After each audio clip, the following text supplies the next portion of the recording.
ஒரு ஈ இருந்துச்சான்.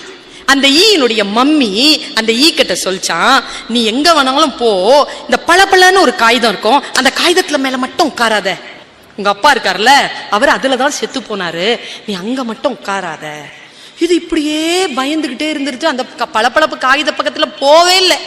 கொஞ்ச நாள் போக அம்மா போயிட்டு சேர்ந்துட்டாங்க. இதனுடைய ஃப்ரெண்ட்ஸ் இருக்காங்கல்ல, அவங்க எல்லாருமே அந்த பளபளப்பு காகிதத்துல போய் உட்காரதும் வர்றதுமா பயங்கர சாகசம் பண்றாங்க. இந்த ஈ பாக்குது.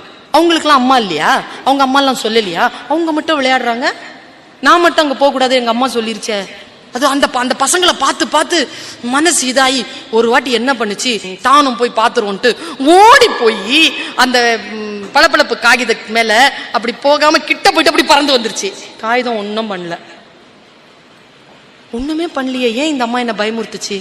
மறுபடியும் அந்த ஃப்ரெண்ட்ஸ் எல்லாம் அங்க போய் ஜாலியா இருக்கிறாங்க. இது மறுபடியும் என்ன பண்ணுச்சு, நேரா போய் சும்மா ஒரு காலை மட்டும் அப்படி தொட்டுட்டு வந்துச்சு. ஒன்னும் நடக்கல.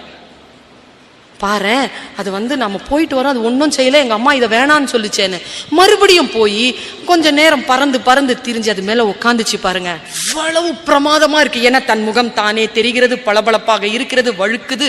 அப்படி ஓடி கீடி மறுபடியும் ஃப்ரெண்ட்ஸோட சேர்ந்து பறந்து வந்து 2-3 வாட்டி பறந்து பறந்து வந்து ஜாலியா விளையாடிருச்சு. 4வது தடவை பறந்து போச்சு. அது போய் ஜாலியா விளையாடுறேன்னு சொல்லிட்டு அதுல உட்காந்துச்சு. அந்த சுகத்துல படுத்து தூங்கிருச்சு. முழிக்குது. முழிச்சா தன்னுடைய ஒரு ரெக்கை இருக்குல்ல, அதான் அந்த காகிதத்துல ஒட்டிக்குச்சு.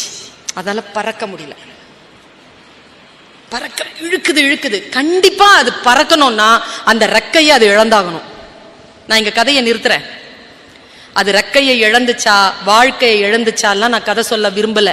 அந்த ஈ என்ன பண்ணுச்சு, எது நமக்கு பாவம், எது நமக்கு விலக்கப்பட்டிருக்கிறதோ அதன் மீது மோகம் கொண்டு ஒன்னும் கிடையாதுன்னு கிட்ட போயிட்டு வரோம். 4 வாட்டி 5 வாட்டி போயிட்டு வரும்போது ஒன்னும் இல்ல, ஜாலியா தான் இருக்குது.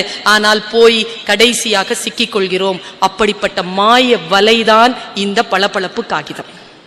அந்த காகிதம் இருக்குல்ல, குடியாக இருக்கலாம், போதையாக இருக்கலாம், சிகரெட்டாக இருக்கலாம், தகாத உறவாக இருக்கலாம், இது எல்லாம் வலைகள்.